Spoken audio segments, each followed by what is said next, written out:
The invitation arrived on a rainy Thursday, ivory cardstock embossed with deep navy ink. It announced the Whitmore family's annual reunion, this time in Boston. I turned it over in my hands, remembering the dismissive glances and tight-lipped smiles from years past. My name is Calla Whitmore, though in the business world you'd know me as Calla Monroe. 17 years ago, I was the disappointment, the dreamer who declined a position at Whitmore Global to study event management in Chicago, the reckless one with no future.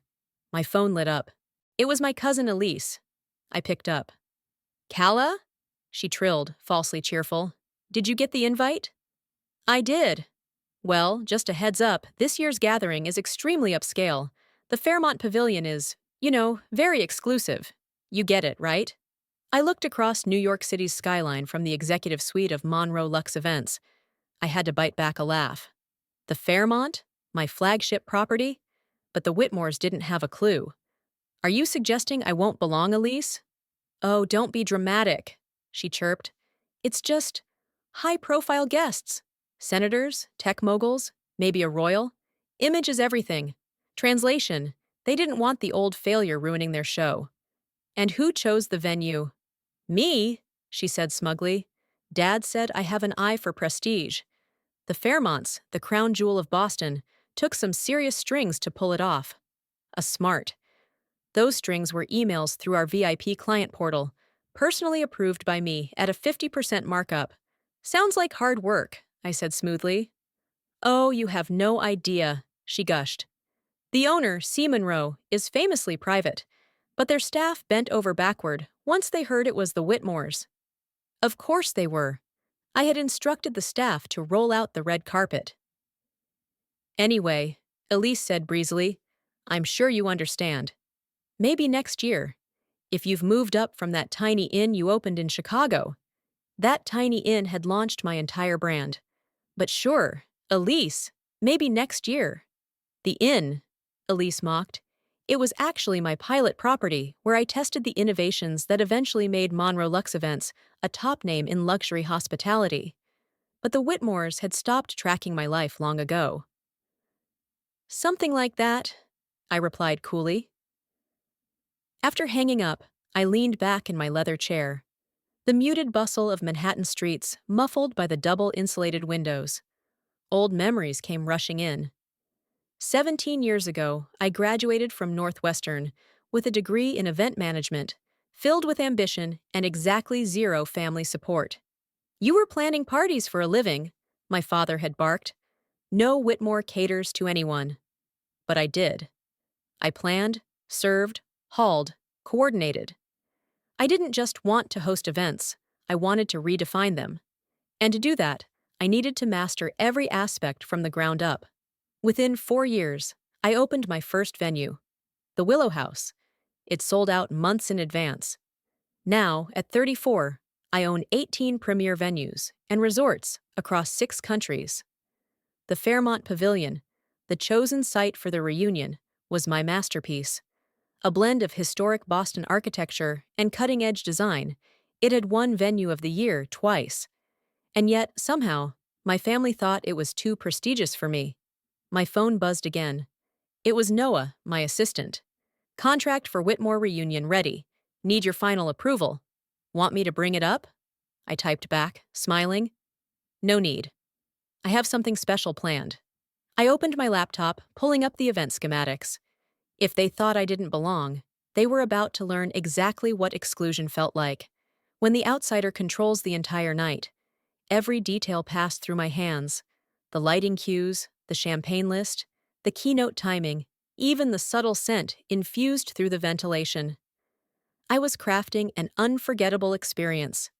Memories flickered, like when they made me sit with the caterers at Uncle Gregory's gala, or Elise's wedding, where she accidentally placed me next to the janitorial staff, claiming it was more my speed.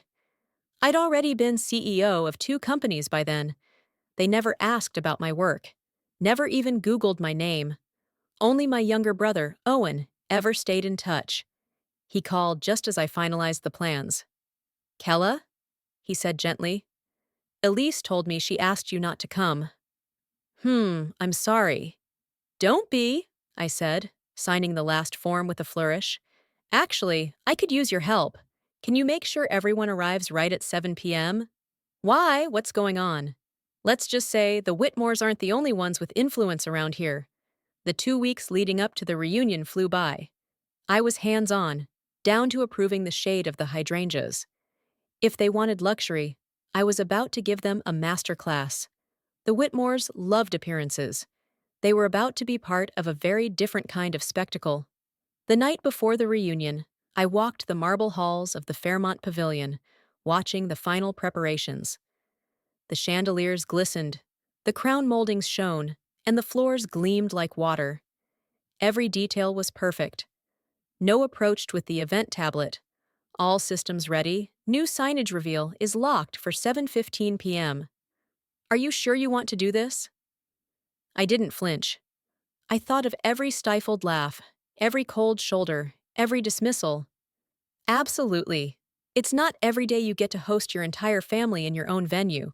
I smiled, already imagining the moment. At exactly 6:45 p.m. the next evening, I stood alone in the private viewing room on the top floor, sipping champagne as I watched the security feed. They arrived in glittering waves, luxury handbags swinging, designer suits gleaming, lips air-kissing, everyone desperate to impress. They had no idea who they were about to be impressed by, and they certainly weren't ready for what was coming next. Elise waltzed in wearing crimson Dior, barking orders like she was staff.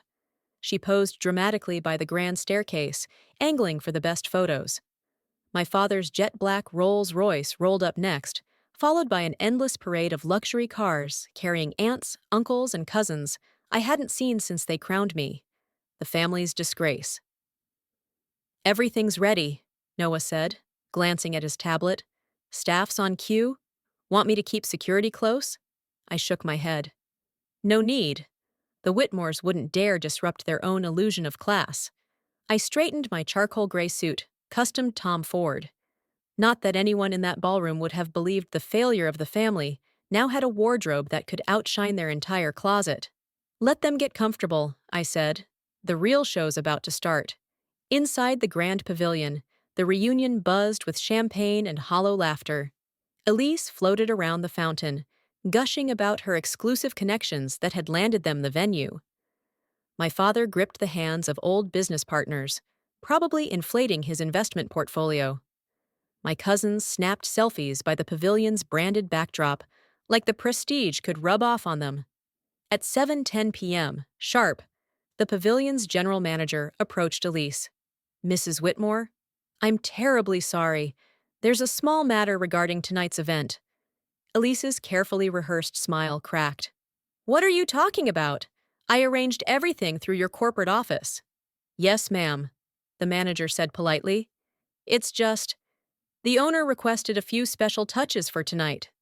Elise let out a patronizing laugh. The owner? Please. C. Monroe is too important to meddle in minor details. A hush spread like wildfire across the ballroom as I emerged from the back. Actually, I said evenly, C. Monroe is very hands-on with her properties. If you feel that sweet tingle of payback right now, don't forget to subscribe. Because what happened next? It silenced a room full of Whitmores. Every head turned. The once ignored cousin now stood front and center in the most elite venue in Boston, dressed in a tailored suit worth more than Elise's entire jewelry set. Calla? My father's voice broke the silence. What are you doing here? Elise hissed, desperate to regain control. She told me I wasn't welcome, I said coolly, taking a few steps forward. Didn't want me embarrassing the family, right?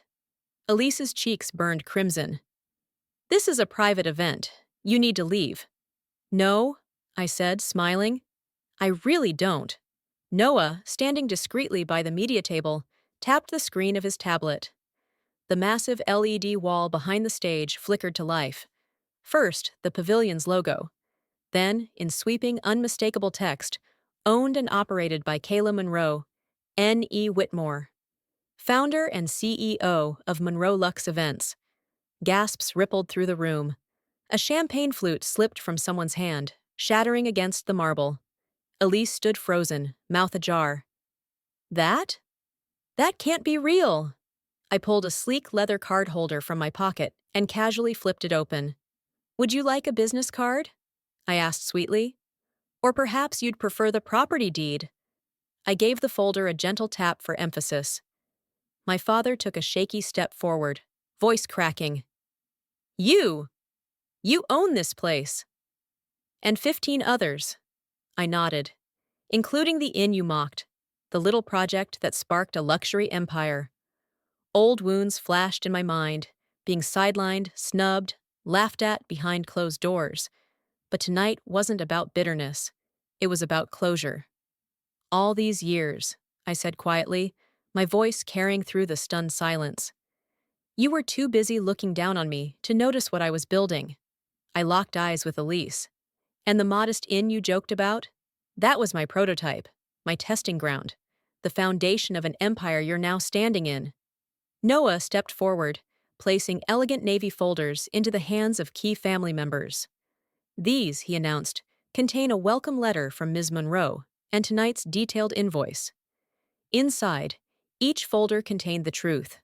A company profile of Monroe Luxe Events, press clippings, awards, and a polite but steep invoice for the entire evening. Billed at the prestige client rate. Elise's hands trembled as she opened hers. I smiled, serene. This was my legacy, and they had just walked straight into it. Elise snatched her folder, flipping through it with trembling hands. Her eyes widened. This rate, this is above market. About 50% above, I confirmed lightly. A family surcharge. Consider it overdue interest. From the back of the room, Owen let out a low laugh. A few others followed, hesitant at first, then more freely as the tension cracked like ice underfoot. My father's mouth flattened into a grim line. Why didn't you ever tell us? I met his gaze evenly. Would you have listened? He said nothing. None of them did. But in that stretch of silence, I heard every unspoken regret. 17 years ago, I said clearly, you told me no daughter of yours would ever wait tables, clean rooms, or serve people like a servant. I smiled, letting the pause draw out. Well, you were half right. Another B. I don't serve tables. I own them.